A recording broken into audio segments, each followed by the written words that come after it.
Another Acez EFT video. He's definitely riding the coattails off that one 2 days ago because he hasn't been this consistent in over a month and a half, dropping back-to-back videos in only under 48 hours. That's just not possible.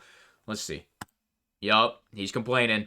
Yo, guys, what's going on? Acez here today with another one. And of course, you know the vibes, man. Make sure you're dropping a like and subscribe to the channel. And more shameless plugs from me. My third channel, Acez Plays, is only 250 subs off of hitting 1,000. And when we hit 1,000, we get monetized. And when we get monetized, we can afford bacon on our cheeseburger. So if you support bacon on burgers, go over to my third channel, Acez Plays, and drop a sub. We also started uploading Atomic Heart. Somebody in the video from 2 days ago requested I play it. So we're going to upload it over there, and we're going to play the entire game. I didn't enjoy it at the start, but once episode 5 gets released, you will see that I'm starting to enjoy it a little bit more. So head over there, drop a sub, check it out. So in today's video, we were going to straight up ride the coattails of the video from 2 days ago. It did fairly well. 13,000 views. The Twitter drama video got 31. The cheating video, from last month got 41. So, 14K in like 2 days. We'll take that all day. Thank you guys so much for the support on that. I wanted to break down some of the numbers from that video and pretty much go into kind of a new topic. So it's not just, more bitching for 7 to 13 minutes, 14 minutes, whatever the fuck the first one was. I don't want to just straight up bitch this time. I do want to actually have a little bit of a topic that I want to zero in on. But I did want to give you some numbers from that video. The amount of likes was 962, and the amount of dislikes was 78. YouTube hides dislikes now, so I want you to know those numbers. That comes out to 92.5% on the like to dislike. That's pretty good. Considering I was bitching the entire video, that's pretty damn good. But the 78 dislikes, I would say about half of those people actually were commenting some really delusional shit. And most of those comments were removed, so you guys don't have to have an argument with the chair or somebody with the IQ of a squirrel. It's just not worth it for me to watch my supporters sit there and suffer in a pointless argument with an actual wall. People saying that there's no cheaters, no invisibility bug, no audio issues, no problems with the game is perfect. I just deleted them all because it's just straight up self-delusion. If you're supporting Battlestate right now and the decisions they're making when it comes to RMT bans on players who don't deserve it, when it comes to removing the Sherpa program, when it comes to being completely deaf to the community, you're just delusional if you're still supporting them in that way. It's just simply not true. Some of the things they were saying, so I removed them. That's that. I just wanted to touch on that because I just wanted to address it. I don't want it to look like the comment section is so one-sided in the video when if you had a constructive criticism or a constructive comment to kind of play devil's advocate, I left it in. But if you're saying there's no invisibility bug and you're saying there's no cheaters, you just got removed. It's as simple as that. Like I said, we're not going to argue with chairs here. So this video is more structured around the fact that the game has been in a beta for like 6 years. It came out in 2016, I believe was the official release date. I believe it was actually like alpha in 2017, and then we can kind of call it 2017, 2018 beta, and now we're here in 2023. So, game's been in beta for like 6 years, and I saw a lot of comments yesterday along the lines of, none of these things will be issues in the full release of the game. Now, here's the thing with that. A lot of you might not keep up with some of the podcasts and stuff that Nikita said in the past. And, if Nikita does stay true to his overall vision of Tarkov, then Russia 2028, then we are going to be getting a full release of Tarkov sooner than you think. If you're thinking that, we're close to release and the game's going to be perfect, you are dead fucking wrong. So, from what I understand, Streets of Tarkov was the last map for the regular maps in Tarkov. And then everything after that is going to be available for free for EOD owners, and it'll all be paid DLC. I think I heard a rumor that Terminal might be free now, but I'm not sure on that.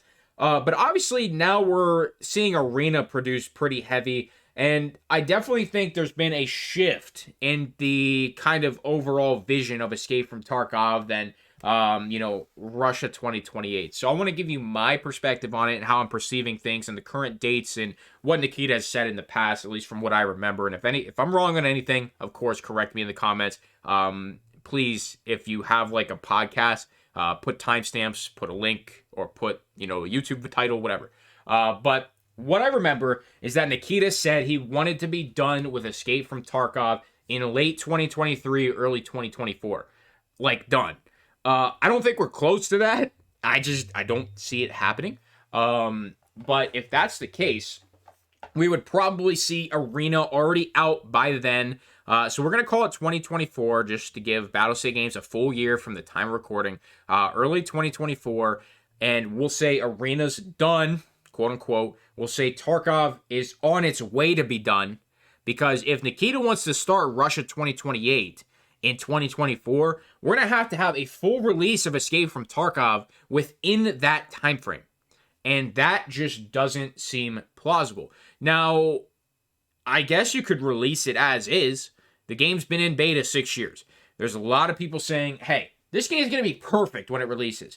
But based on that time frame alone, it is physically impossible for every single issue in this game right now to be fixed, considering some of them have gone unfixed for years now. It just doesn't make plausible sense. It simply doesn't. You can't cram that much work, perfect work, into a time frame that has been ongoing for 5-6 years with certain issues. It's just not going to get magically fixed. I just don't see it happening personally. So we're moving into the next year with at least somewhat of a mental intention of releasing Escape from Tarkov into 1.0.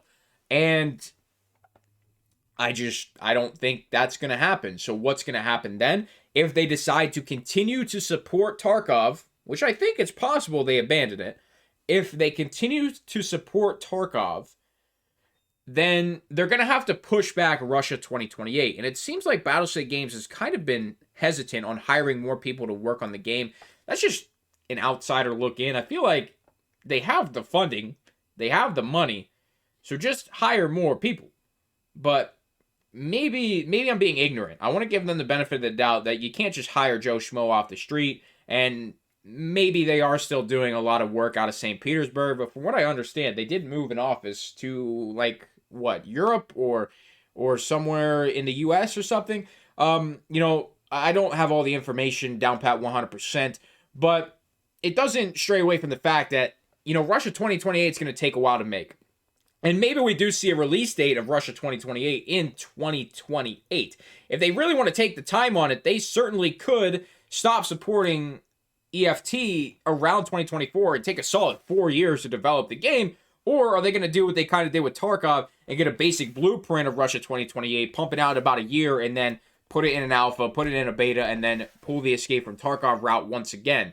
I think it's going to be easier for them to develop Russia 2028 because it is going to be a single-player experience, from what I understand. It could be wrong on that as well. But now, with so many other areas that you have to focus on, being Escape from Tarkov, being Arena, and then being Russia 2028, something is going to have the brakes pumped. And I think that might be what we're already seeing with Escape from Tarkov. I think Tarkov's dead. Personally, that's a very broad statement. I know it's not dead. If a video is getting 14,000 views, obviously there's a very, very set of passionate people that are still behind the project. But at this point in time, a beta for 6 years, still in 0.13, we're not close to any kind of release. Now, don't let the number 0.13 confuse you. A game could go from 0.2 to 1.0 overnight. That's not really anything. That's just kind of a starting point, and then where we go from there, and then based on the updates, and, you can kind of just go from there, and it gives you a lot of room to work. But, guys, with the amount of content that is pushed out every single 6 months, every single wipe, it's not a lot. It's not a lot, in my opinion. So, I don't want this video to be too long, so I think we're going to wrap it up there. I don't see Escape from Tarkov hitting full release. I think it's going to stay in a beta permanently, and I think we're going to see it abandoned. And we'll see a lot of support to Arena initially because it is directly tied into and correlated with Escape from Tarkov based on money, stash, and, all that shit with the kits. But after that, I think we see it abandoned at the end of this year, and I think we see Battlestate Games just move on to Russia 2028. I think you got to know when to call it quits, and I think we're very close to it. I'd love to know your opinions in the comments down below. I feel like there wasn't a ton of substance to this video, so I do apologize for that.